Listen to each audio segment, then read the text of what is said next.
Look, I'm going to make you a promise right off the bat. What you're about to discover in this video will completely change your perspective on the immediate future of our defense for the 2026 season. Forget everything that was said yesterday before mandatory mini-camp began, because the scenario that seemed one of absolute calm and progress simply exploded in the last few hours. Coach Mike Vrabel went to the microphone, climbed onto the press conference podium, and protocol update turned into one of the most alarming, bizarre, and mysterious news stories from behind the scenes in the NFL in recent times. If you, like me, thought that our offseason was under control and that all we had to do was wait for the players to get on the field to refine the roster, you're about to get a devastating reality check. There's a silent crisis brewing in the corridors of our training center, and the tone of voice Vrabel used made it clear that the coaching staff is losing patience with something that could ruin the cohesion of our defensive front before the first ball is even touched in training camp. The atmosphere completely changed in a matter of minutes, and the optimistic mood is now one of pure apprehension. When a coach of Mike Vrabel's caliber decides to use the press conference to send a cryptic message through gritted teeth and without hiding his discomfort, it's because the rope has been stretched to its limit. I confess that the moment I started watching the statement, my stomach churned. We're not talking about an absence justified by common contractual problems or a veteran player simply resting with the coaching staff's approval. None of that. The problem runs much deeper. We are witnessing a complete disappearance, a true communication blackout from one of the most vital and promising pieces that should carry the future of our defensive pressure this year. It's the kind of bomb that destroys the planning of an entire season. How a plan that seemed perfect on paper has just turned into a monumental problem that could force our front office to burn through draft picks in desperate trades in the coming weeks. Stick with me until the end. The maximum alert signal has been activated in New England. The eyes of the entire league are glued to this situation, and I'm going to reveal every detail of this story that's driving the coaching staff crazy. Hey there, die-hard fan, welcome. This is Renan, and this is our official meeting point to discuss everything that happens behind the scenes in the hottest parts of American football. It's great to have you here with me for another analysis that gets our hearts racing. But before I get down to brass tacks and tell you all about this heavy drama going on with our second-round rookie, Gabe Bakis, I need to make an urgent call to our community. Our race to reach 30,000 subscribers for the 2026 draft is heating up, but there's a catch. We're in an open war, an insane sub-battle against the guys from the Ravens channel. The competition is so close that we're leading by a ridiculous margin of sense in subscribers.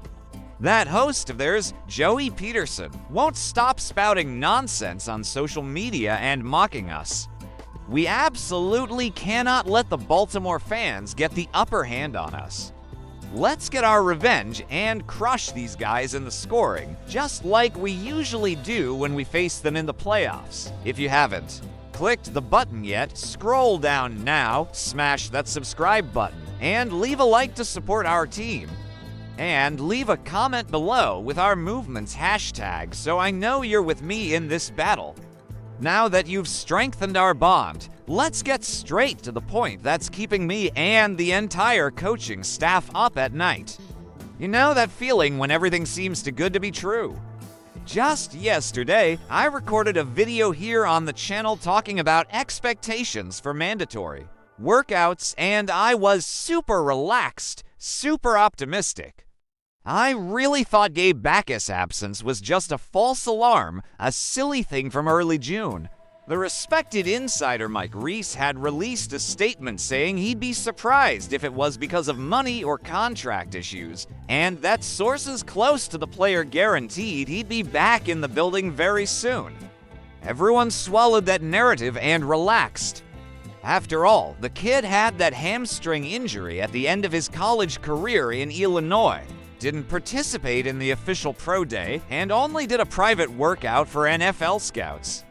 The theory everyone bought into, including me, was that management was just holding him back as a medical precaution, applying that famous ice pack to ensure he was 100% physically fit.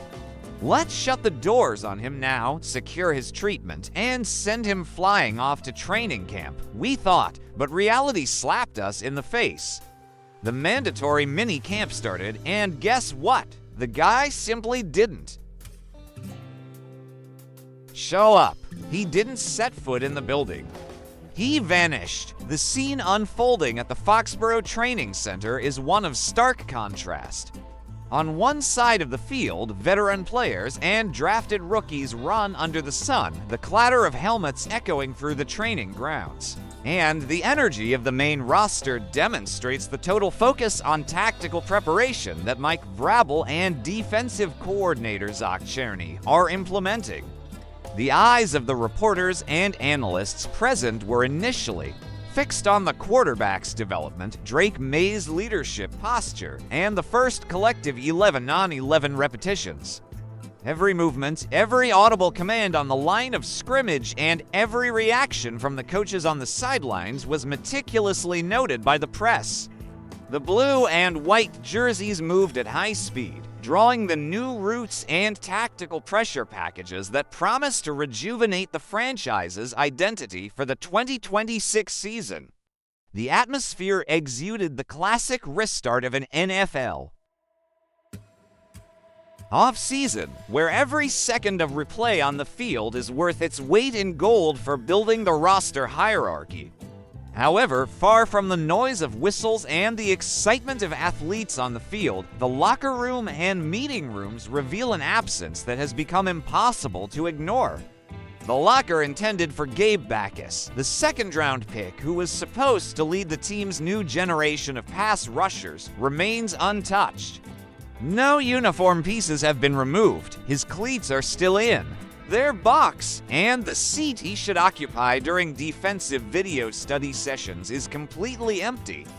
While other rookies who also faced bureaucratic hurdles or last-minute, drawn-out negotiations made a point of showing up at the facilities, reporting back to the doctors, and demonstrating visual commitment to the coaching staff, the Illinois defender maintained an absolute distance from the franchise. He was not present at rookie mini camp in May, did not show up for any of the voluntary activity sessions OTAs, and consolidated his disappearance by ignoring the start of mandatory practices. This posture of total isolation created a physical and visual barrier that transformed a simple contract signing into a mystery that echoes negatively behind the scenes at the club.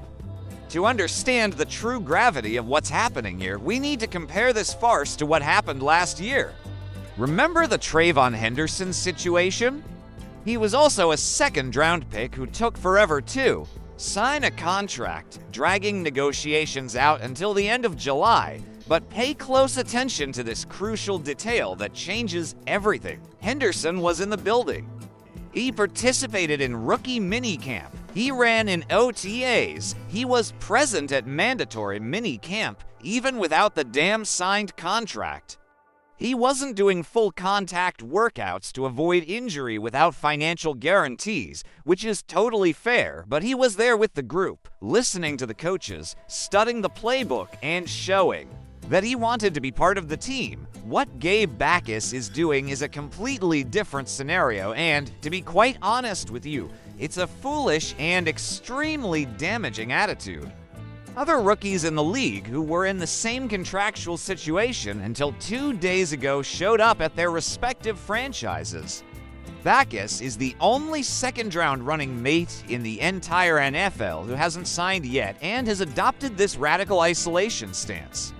And when journalists pressed Mike Vrabel about it yesterday, things got heated. Vrabel was extremely enigmatic, short, and to the point. You could see on his face that he was fuming inside.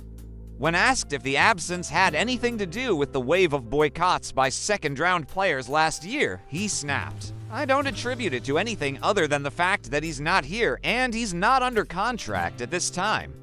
It is what it is, but then came the big revelation that nobody expected. Vrabel lets slip that Bakis underwent a medical. Was that? Nobody knows. Nobody gives details. Was it on his hamstring? Was it something else?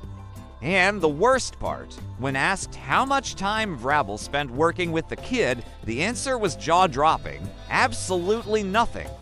We talked and met several times before the draft, during the evaluation process, but on the field, zero. Man, the head coach has barely spoken to his second-round pick since he was drafted. Given this, I need to ask you now, and I want you to. Answer with complete honesty. Do you think Gabe Bakis is making a serious mistake in his attitude and creating an unnecessary problem? Type Y for yes or UN for no in the comments. I want to see how our fans react to this lack of commitment. It's precisely because of this kid's absurd talent that this situation leaves me so outraged and frustrated. Gabe Bakis isn't just any rookie who's going to fight for a spot at the bottom of the roster. He's a monster, a true rabid dog on the field who, the aggressive defensive identity that Zach Cherney and Mike Vrabel want to revive for New England. If you look at what he did last season for Illinois, the numbers are simply staggering and perfectly justify our high second-round pick. We're talking about a defender who racked up 43 total tackles, but his real impact lies in his destructive ability to explode the opposing backfield. He had 11.5 sacks, 13.5 tackles for loss TFL, and according to Pro Football Focus PFF Advanced Metrics, the guy recorded an incredible 40 quarterback pressures, in addition to forcing 3 fumbles through sheer force. His win rate in the pass rush is one of the highest in the entire rookie class. He has that explosive first step, aggressive hand usage, and a ruthless mindset against the run game. In our original plan, the pass rusher rotation was already mapped out in my head and would be one of the most lethal in the conference. We have the 2 undisputed starters who command the trenches, Draymond Jones and Harold Landry. Behind them, undrafted rookie Elijah Ponder has been showing a lot of attitude and gaining ground. But Bakis was the piece that would change the level of this rotation. I projected him splitting snaps 50-50ths with the starters in the first weeks of 2026, functioning as that secret weapon of pure energy to decimate opposing offenses on long third downs. But professional football exacts a very high price for those who waste.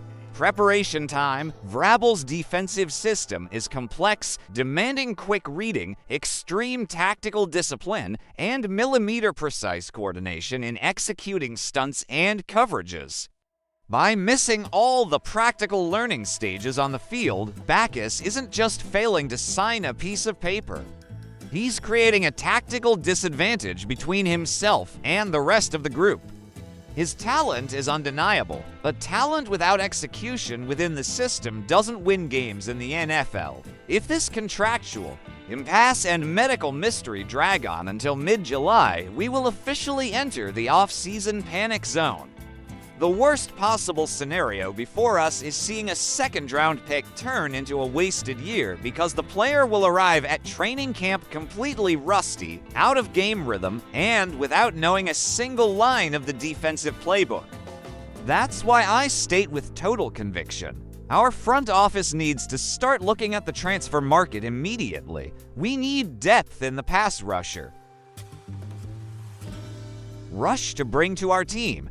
Would you prefer to bet on the redemption potential and youth of Kayvon Thibodeau, the experience and overcoming of adversity of Joey Bosa, or the weight of history and locker room leadership of Cam Jordan? Leave your choice written below in the comments using the initials KT, JB, or CJ. I want to see which one is the favorite of our community to wear our jersey and seek the top of the conference this year. Hey, don't forget our commitment. We need to win that. Sub-battle against the Ravens channel no matter what. Joey Peterson thinks his fanbase is more engaged, so let's prove him wrong and give them a historic thrashing in subscriber numbers. If you've watched this far, enjoyed the video's energy, and want to keep receiving the most complete, fanatical, and up-to-date analyses from our YouTube team, smash that subscribe button right now, turn on notifications so you don't miss a single clip, and share the link to this video with your WhatsApp. Live and breathe American football all day long. Let's show the strength of our community. Stay tuned because later today, our second video will be released with a complete summary of the main practical highlights of the mandatory mini-camp, with images straight from the training field. And there's more. The press will finally have the chance to hear our quarterback Drake May speak collectively, and I'll bring you every quote, every promise, and every detail of his performance firsthand. Thank you so much from the bottom of my heart for your fantastic viewership today. May God bless your journey, continue believing in the process, and as always, let's go all out. Let's go for glory because the 2026 season promises so much. Thanks, fans. See you in the next video, and let's go get M.